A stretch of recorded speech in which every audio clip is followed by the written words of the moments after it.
Hey everybody, I know I haven't posted a review on anything in quite some time, so sorry about the delay. I've been busy with life and work and etc. etc. So on the chopping block today, I have a new 2016 Harley Davidson Road Glide, standard Road Glide. I prefer the Ultras with the trunk and the lowers, but I actually got this on rental from Gibbs Harley Davidson in San Marcos, California. I want to give a shout out to them real quick. They did a fantastic job hooking me up. I just walk in the door, tell them I want a bike. They ask what I want. I tell them a bagger, and they show me the options that they had on hand. Good price, $110 a day, plus a little tax title license fee bullshit. But I got it for 2 days. I'm riding around beautiful, sunny California. I mean, it's December, and it's gorgeous. But anyway, quick review on this bad boy. So for 2016, Harley came out with the new Milwaukee 8, 107 cubic inch, four valves per head, whatever. Anyway, I want to say that engine is smooth and purrs, and it lights this bike up. You can damn near pull the front end on this bike fairly easily. I mean, I've never seen a Harley just pull the front end, but I took off from a hard stop. I was sitting in traffic, and I dumped the clutch real quick, and the damn front tire came off the ground. I was really impressed with the power. It's got power everywhere, just like any Harley. It's got a lot of torque, but it's just smoother. It's balanced better, so that's real nice. I drive an 08 Ultra Classic. It's got the standard batwing fairing. This has the shark nose fairing that looks kind of ugly, but you get used to it. But once you drive it, you realize how smooth this is. It is nimble.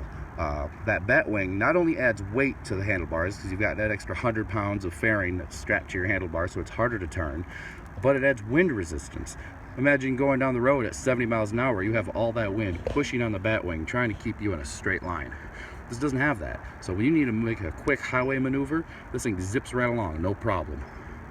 Also out here, I'm riding through the mountains and the hills and the canyons, and you come around a curve at 80 miles an hour, and then suddenly there's a side gust of wind. On my Ultra Classic, it wants to pull those handlebars out of your hand, and it vibrates like a son of a bitch. This thing is smooth like butter. If you were to cross a Harley with a Goldwing, this is what you get. So that being said, lots of power, great handling capabilities. I love the new tires, the wheels. They look low profile, and I was cautious about them at first, but trust me, it's amazing. I actually have some fat chicken strips on this one because it's a rattle, and I'm afraid I don't want to scratch it, so I didn't lean it too hard, but it's still beautiful. So another upgrade for the most recent years is a stupid trunk lever right here. I don't know if you can see it, there's a lot of sun, but definitely gets rid of that old-fashioned two-handed clasp up front that's just absolutely terrible. You got something in your hands, you want to open the trunk, you got to set everything down, use both hands, open the damn trunk lid, or the bag lid. It's a pain in the ass, and I hate it. Glad they got rid of that. So that's a plus side. It does have full touchscreen navigation, stereo. It doesn't have a CD player anymore. And this little compartment here, being the road guide, it's got these little compartments. I don't know if you can see that, it's kind of dark. There's a USB port, you can plug your phone in, it all syncs to the stereo. It's also Bluetooth if you want a Bluetooth. That's all pretty cool. So that takes care of the pluses. Now for the downsides. Now I'm going to tear this bike apart. First and foremost, the thing that pissed me off the most, I'm in San Diego. Okay, originally I live in Michigan. I'm in San Diego on vacation. I got a bike because I wanted GPS. I wanted to be able for it to tell me where to go, because I don't know where the hell I'm at. The GPS and navigation on this bike is absolutely terrible. It is like the first TomTom that came out in like 1994, I swear. The touchscreen sucks. It's not user friendly. It doesn't show you as you drive. It's just absolutely terrible. And it tries to suggest things to you. When you try to type in, say, a street intersection, it tries to suggest a street intersection. But it doesn't do it worth a shit. And here, especially here in California, everything is based on Latin America, Hispanic names, so nothing really makes sense. It's a royal pain in the ass. So that navigation can just suck a dick for all I care.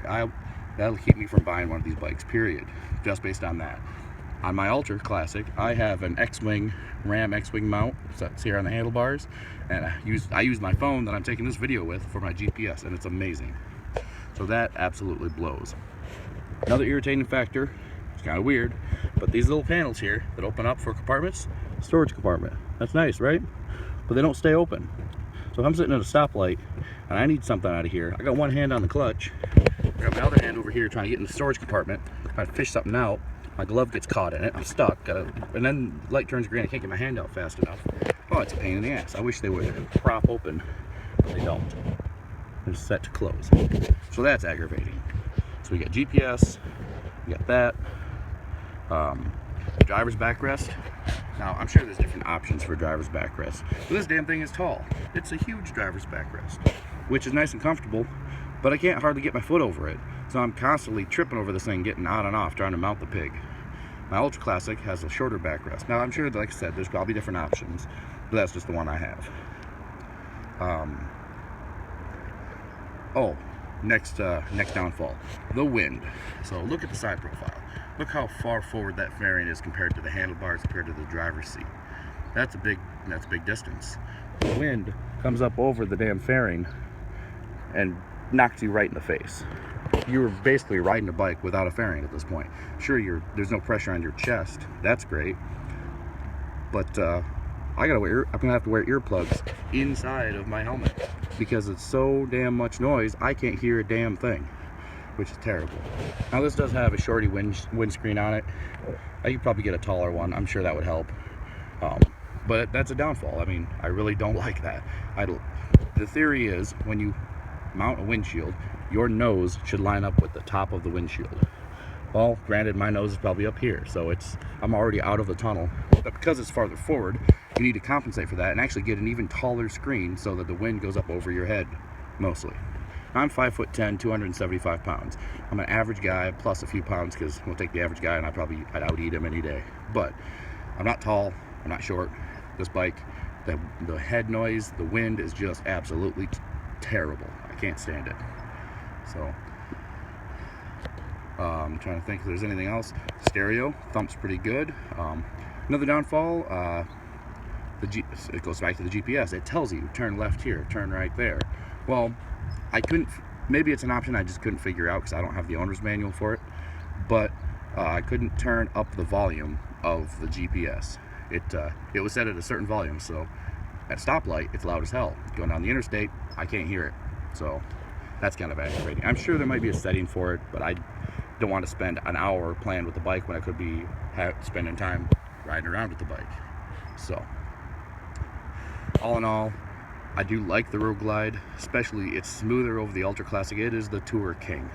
I mean, everyone loves the batwing because it looks cool, and everyone says, well, that roadie's ugly, I'll never want to ride it. If you care about what your bike looks like versus how your bike handles, then you, sir, are a parking lot queen or a trailer queen. I like to ride the damn things, and this is by far smooth as butter, but still has a rumble of a Harley, and it has some freaking power with that Milwaukee 8. That is the beast. But like I said, it vibrates the hell out of my face, my head. I can't get in the wind tunnel. I prefer the Ultra to have the lowers because my legs are exposed. I got no trunk, passenger backrest, but I can fit a half helmet in there, but not a 3/4 like I wear, so that's no good. Another downfall on a batwing fairing. Well, imagine the shape of a batwing. It comes out farther right here, right? Imagine the slipstream of the wind hits you right in the hand. So if it's cold outside, you get full wind on your hands. I rode yesterday, I got stuck at night over by Malibu Beach, and it was probably 52 degrees down by the ocean, and I froze my fucking ass off because I did not have my cold weather gear on. It was a beautiful sunny day in California. Why would I have heavy leather gear on? I had my jacket, my fingerless gloves, and that was it. And I was frozen to the bone by the time I got back to San Diego. It was terrible. So keep that in mind. You need some heavy gloves, or I don't know if they make any vents that stick out here. That would be nice, some aftermarket vents, some wings. I know Goldwings have them. My Ultra Classic has them down here. But like I said, all in all, great bike. Just some small modifications. The biggest thing, like I said, that GPS will keep me from buying this bike until they fix it and get something better, because that is just terrible. I've never fought a GPS for so long in my life. There's no options for scenic routes. There's no options for toll roads, or at least none that I've found. And the shit that I played with it for a good half hour sitting in the parking lot, and it was just miserable. Touch screen, the buttons were miserable. Hated it. So, all in all, great bike. Fix the GPS, and I'd buy one. Hope that helps. Anyway, and I'm gonna go get some sun. It's a beautiful day out in the desert. I'm gonna go hit the mountains now. Peace.